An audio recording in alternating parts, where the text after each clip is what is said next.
नमस्कार मित्रांनो, तुम्हा सर्वांचं माझ्या यूट्यूब चॅनलवर पुन्हा एकदा खूप खूप आणि मनापासून स्वागत आहे। आजच्या व्हिडिओमध्ये आपण बघूया सेवानिवृत्ती उपदान मंजूर करण्यासंदर्भात महत्त्वपूर्ण शासन निर्णय निर्गमित GR दिनांक 12/5/2024। व्हिडिओला सुरुवात करण्याअगोदर तुम्हाला एक विनंती, चॅनलवर पहिल्यांदाच भेट देत असाल तर चॅनलला सबस्क्राइब करा आणि व्हिडिओला एक लाईक करायला विसरू नका। चला तर मग सुरू करूया आजच्या व्हिडिओला। सेवानिवृत्ती उपदान मंजूर करण्यासंदर्भात कौशल्य रोजगार उद्योजकता व नाविन्यता विभागामार्फत दिनांक 12 मे 2024 रोजी महत्त्वपूर्ण शासन निर्णय निर्गमित करण्यात आलेला आहे।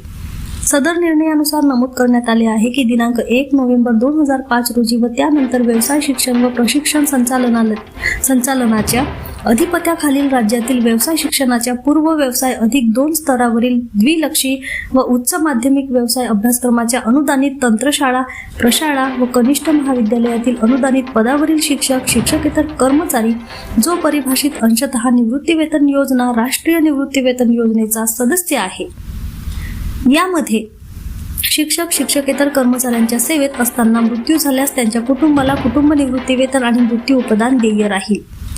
2. त्याचबरोबर रुग्णता सेवानिवृत्त झालेल्या शिक्षक, शिक्षकेतर कर्मचाऱ्याला रुग्णता निवृत्तीवेतन आणि सेवानिवृत्ती उपदान लागू करण्यात येत आहे। दिनांक 1 नोव्हेंबर 2005 ते सदर शासन निर्णयाच्या दिनांकापर्यंत मृत्यू पावलेल्या शिक्षक, शिक्षकेतर कर्मचाऱ्यांच्या कुटुंबास मृत्यू उपदान, कुटुंब निवृत्ती वेतनाची थकबाकी तसेच नियमित कुटुंब निवृत्ती वेतन मिळण्यासाठी सदर शासन निर्णयासोबत नमुना क्रमांक 3 मधील विकल्प कार्यालयास सादर करावा लागणार आहे।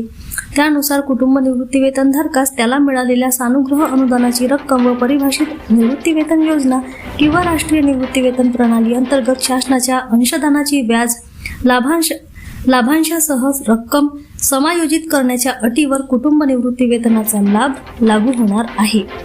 शासन निर्णय पुढीलप्रमाणे पाहू शकता। पुन्हा भेटू एका नवीन अपडेटसह, तोपर्यंत धन्यवाद।